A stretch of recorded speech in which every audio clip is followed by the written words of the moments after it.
Okay, everybody. I've got another good one for you today.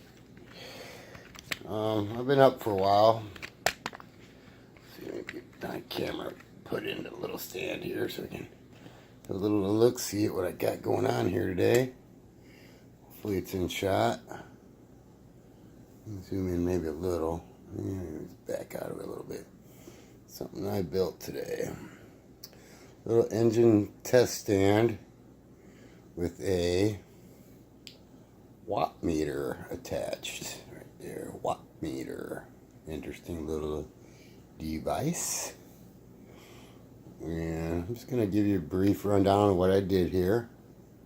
Anybody interested in doing something like this, you can just do it straight in the airplane if you want. But I thought I'd make a little test bench. I've got some batteries that are what do I want to call it? I'm going to call them sketchy. I got them cheap off of Amazon. And I actually don't have one. Actually, I do have one. I do have one right here. I've got a... this is how much I don't trust them. I got them in a LiPo case. Oh my God. Man, you gotta be smarter than the box. Yeah, Florians or something. And I'm not even willing to test it inside the house right now. These are going outside a little later. Anyway, this is what I did. Look up here toward the front, and you can see I got a motor mounted up front, prop on there.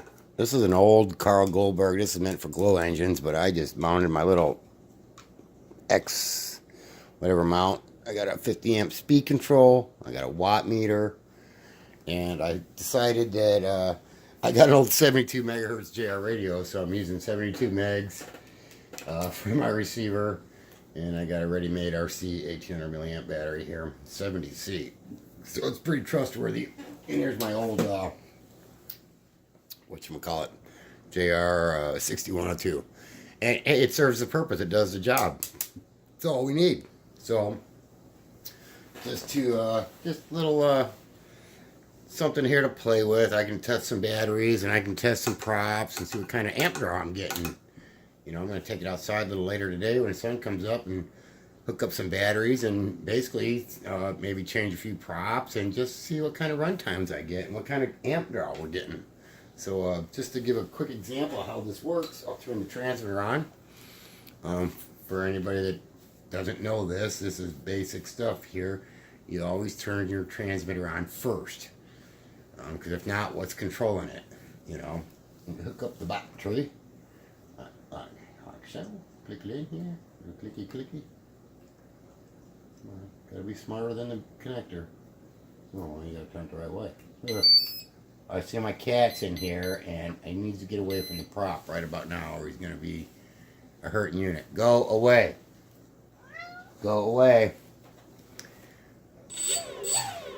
See, that scares the crap out of him. So anyway, I mean, do I need to show this or not? If you advance the throttle, the prop starts turning.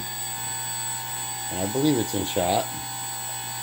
And I might have it up to, no, let's see here. Might be, that's probably quarter throttle. I'd have to go look up and see what this motor is. It's a G-Force something. And I believe it's an 8.6 prop. And it's actually a pusher. 8.6. Let me see if I can get this in shot here. I'm kind of doing it backwards. APC, good prop, 8.6 EP, and it's a pusher. And you're not going to be able to see it, but about a quarter throttle, 1.7 amps, 1.65 amps, 20 watts. That's what's going on right now. So if I can talk loud enough over it, I'm going to advance it to about half throttle. And it might be hard to hear me. Now it's pulling 8.25 amps, 98 watts. It's dropped my battery down quite a bit. It was over 12, now it's 11.9. So I'm going to back out of it. It's putting a lot of wind out the backside here. That's a good thing. So I'm gonna back it back down to about a quarter, maybe a little less. And this thing would probably fly. I have a Sky Hunter. I wouldn't doubt the Sky Hunter would probably fly and cruise about a quarter. So that's 3 to maybe 4 amps. And this is only an 1800 milliamp battery, so that would, I don't know, 15-minute flight or so. I'm gonna back out of it just for a second here, and talk about what else I got in here. The speed control is a little warm. This is a Hobbywing Skywalker 50 amp with a UBEC, with a 5 amp UBEC, 2 to 4 cell LiPo. And that I also got from a place called Value Hobby, same place I got this motor. It's a neat site. They sell stuff pretty reasonable. Some of it may not be the highest quality, but I do believe if you pick and choose, that most of it is, you know, probably better than average quality. So just for the fun of it here, it'd probably get loud, and I don't know if you'll be able to hear me, but I'm going to crank this sucker up. Let's just see what it draws.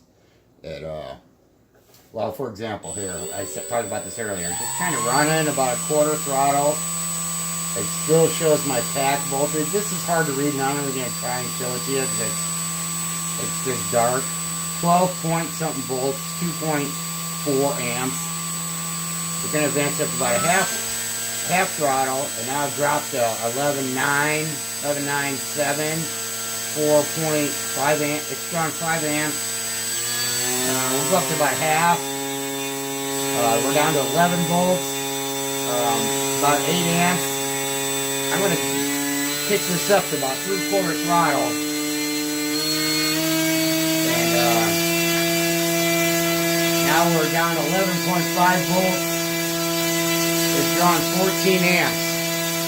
Let's go ahead and kick it all the way up. 18 amps almost.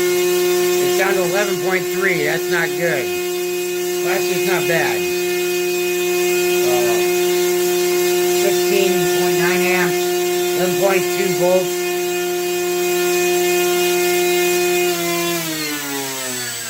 Alright. And I got it back down to about a quarter. Speed control is speed control ESC. It's a little warm. It knocked some stuff off my shelves with all the wind it's making. Ooh, what's that weird? Why is it doing that? You hear that? Kind of like ding, ding, ding, ding. Let's see if the motor's hot. No, I mean it's warm. Kind of slightly warm.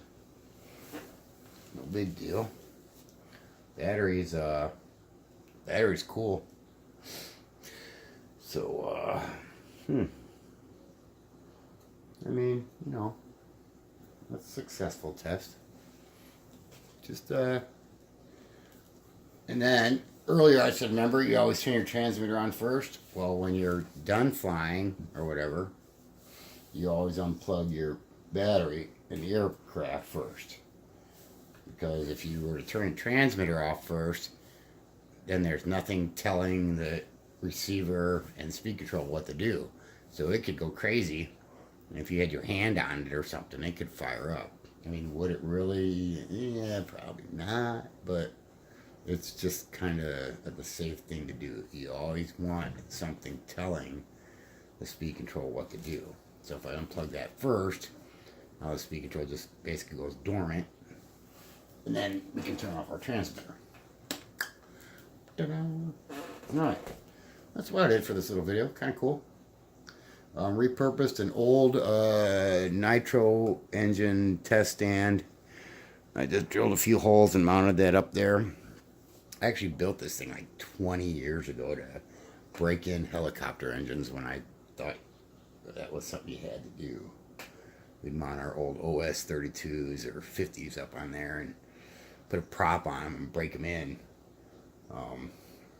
These days, the last couple of helis I ever built, we just slapped the motor in it and we broke it in, flying it.